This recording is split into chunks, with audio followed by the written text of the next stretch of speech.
भारतीय पाणीपाग विभाग सूचना अनुसार मे 23 रु 28 तारिख मध्य बंगोपसागर एक घूर्णिबलय सृष्टि होबार संभावना रही जहां बात्यार परिणत हो आसंता 24 रु 26 तारिख मध्य स्थलभाग छुईबार आशंका रही। यह ओडिशा उपकूल और बांग्लादेश चौथग्राम में प्रभाव पकाई पारे बोली बांग्लादेश पाणीपाग विभाग पक्षर वार्निंग जारी होता बेले संभाव्य बात्यार ना शक्ति रखा जायछि। बालेश्वर जिला सोरर मल्लीपुर गांव में मारणास्त्र देखाई अवसर प्राप्त प्रधान शिक्षकों घर लुट 6 जन दुर्बृत्त घरे पशि बंधुक और बिजाली देखाई 5 लाख टंकार सुना गहना लुट करथिबा अभियोग होइतिया बेले पुलिस पहुंची घटनार तदंत आरंभ करछि।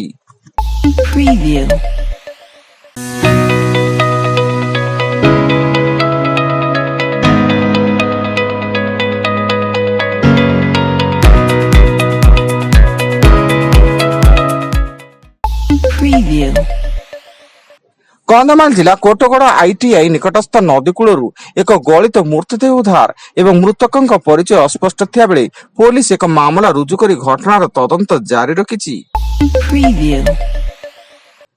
आज और आसंताकाली 2 दिन राज्यर 18टी जिले में काल बैशाखी वर्षा संभावना थिबारु पाणीपाग विज्ञान केन्द्र पक्षर येलो वार्निंग जारी होइछि।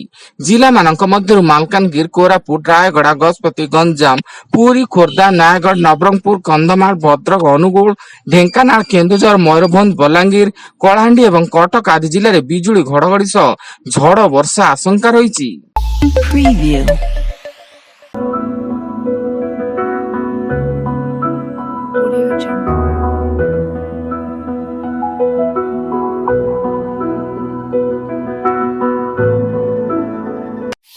Preview. Audio Jungle.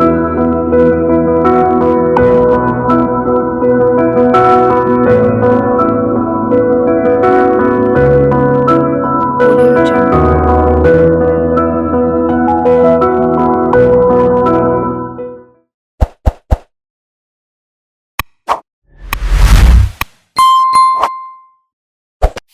Preview. Angul जिला किशन नगर ब्लॉक टकाबा गांव में बर्जघात बाप पुओं को मृत्यु घटिया बेले अन्य 2 जन गुरुतर भावे आहत होई किशन नगर हॉस्पिटल रे भर्ती। समस्त 4 जन श्रमिक वर्षा आबारु गछ तले आश्रय नैथिले।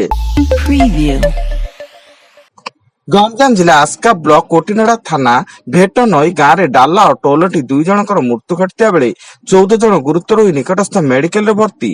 उक्त डाला ऑटो रे 20 रु अधिक यात्री यज्ञ देखिबाकू जाइतिले एवं सेठारे घर को फेरिबा बेले ऑटोटी भारसाम्य हराई ओलटी पड़िथिला।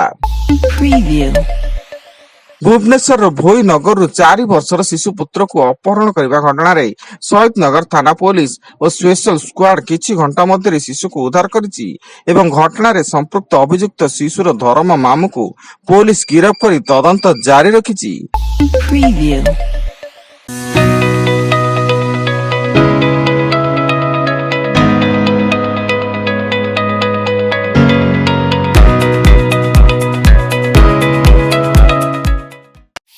Preview.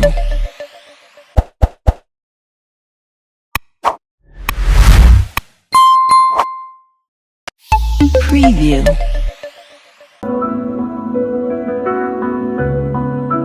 Audio Jungle.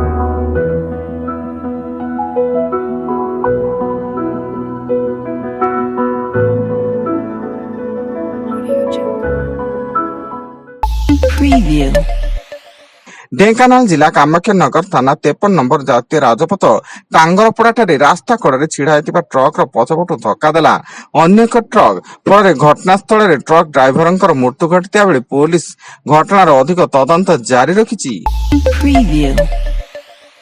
Bhubaneswar 316 number जातीय राजपथ निकट संडबट ग्राम बिलरू पिपिली थाना पुलिस जड़े नाबालिकार शरीर हाड़ खपुरी आदि जबत करिछि।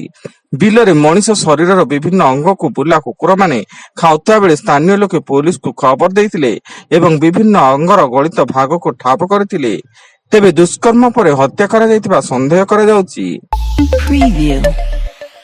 ଏବଂ ସାରା ଦେଶ ଆଜି ସିନ୍ଦୁର ଅପରେସନର ସଫଳତାକୁ ନେଇ ତିରଙ୍ଗା ଯାତ୍ରା ପାଳନ କରୁଥିବା ବେଳେ ଏହି ଅବସରରେ ରାଜ୍ୟ ସରକାରଙ୍କ ପକ୍ଷରୁ ରାଜଧାନୀ ଭୁବନେଶ୍ୱରର କଳିଙ୍ଗ ଷ୍ଟାଡିୟମ ପରିସରରୁ ତିନି ସେନାଙ୍କ ସମ୍ମାନ ଜଣାଇବା ଲାଗି ପରାକ୍ରମ ଶୋଭାଯାତ୍ରା ଆରମ୍ଭ ହୋଇଛି। ମୁଖ୍ୟମନ୍ତ୍ରୀ ମୋହନ ଚରଣ ମାଝୀ ପତାକା ଦେଖାଇ ଏହାର ଶୁଭାରମ୍ଭ କରିଥିବା ବେଳେ ଏଥିରେ ଉପମୁଖ୍ୟମନ୍ତ୍ରୀ କନକ ବର୍ଦ୍ଧନ ସିଂଦେଓ, ପ୍ରଭାତୀ ପରିଡ଼ା, ରାଜ୍ୟ ବିଜେପି ସଭାପତି ମନମୋହନ ସାମଲଙ୍କ ସମେତ ବହୁ ବିଶିଷ୍ଟ ବ୍ୟକ୍ତି ଯୋଗ ଦେଇଥିଲେ। Preview.